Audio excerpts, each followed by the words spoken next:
What is up? Today I want to talk about a few basics of Tower Dominion. If you are a Tower Dominion expert, this probably isn't for you, but maybe you'll learn something.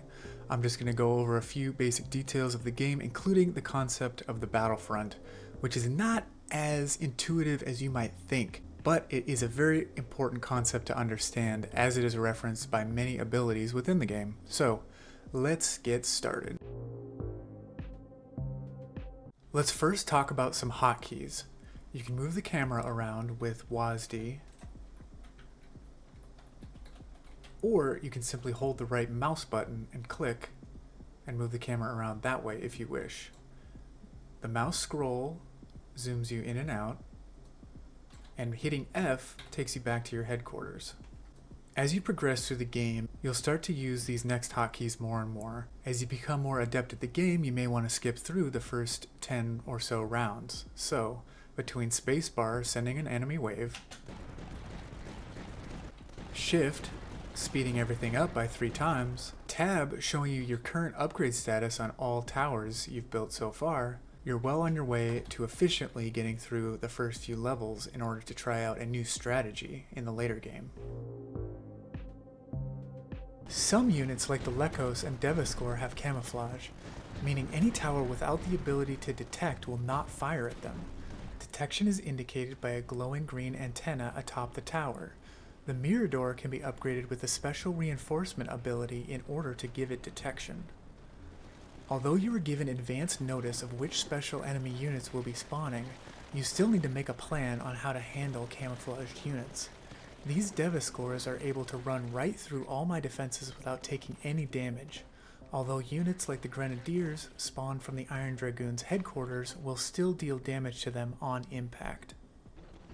Units like the Floating Synod are flying, although they can still be hit by all towers, they take reduced damage.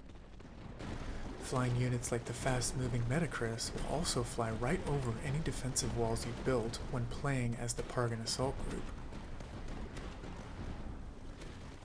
Towers like the Puma position and Imperial Barracks specialize at attacking air units with anti-air light machine guns.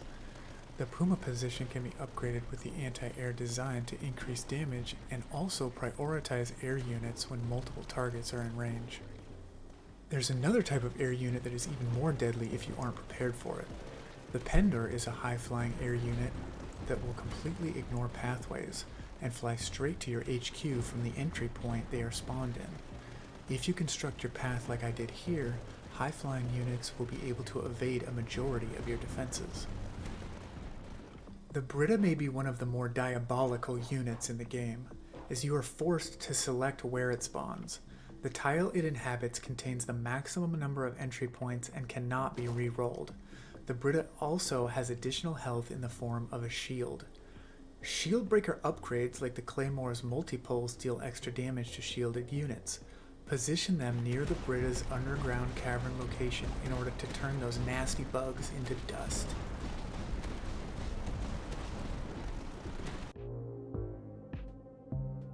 As you construct your pathways, each tile has a chance to spawn a neutral building. This chance can even be augmented through the keyword Discovery. Estelia begins with an increased chance to discover neutral buildings.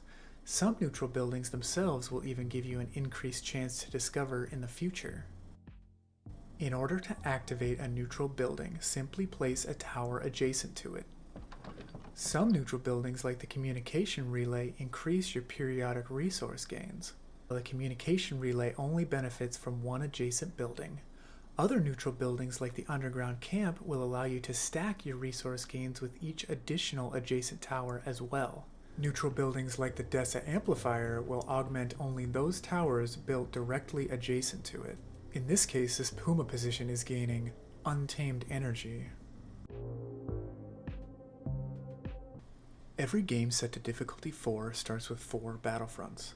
A battlefront is considered a unique relationship between an enemy entry point and an entrance to your headquarters. Here the relationship is simple. 4 entry points, each corresponding to one and only one headquarters entrance. Here we can see the very first tile placement of a game removes 2 entry points and also reduces the battlefronts from 4 to 3.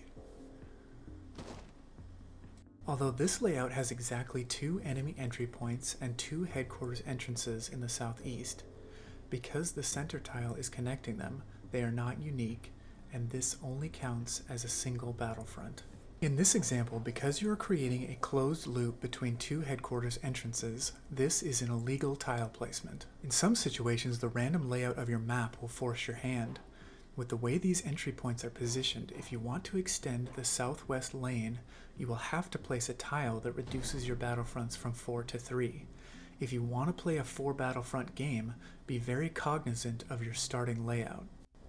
A very effective and straightforward way to play tiles is to collapse 4 battlefronts into one. In this way, you can direct all enemies down one lane and take advantage of area effect damage towers and area slows. Some commanders like Königmeister Yevdoki or doctrines like high-grade explosives will give a bonus based on the number of battlefronts you can maintain.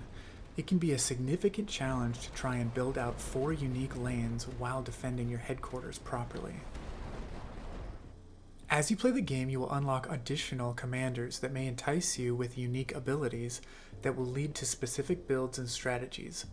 Visit the Codex to see which doctrines you've unlocked. Tier 3 doctrines like Unyielding Determination are very powerful, and you can try to formulate a build with the strongest doctrines in mind. With a focused build and a little luck, you can come up with a strategy that will take you to level 35 and beyond. If you're still with me, I really appreciate it.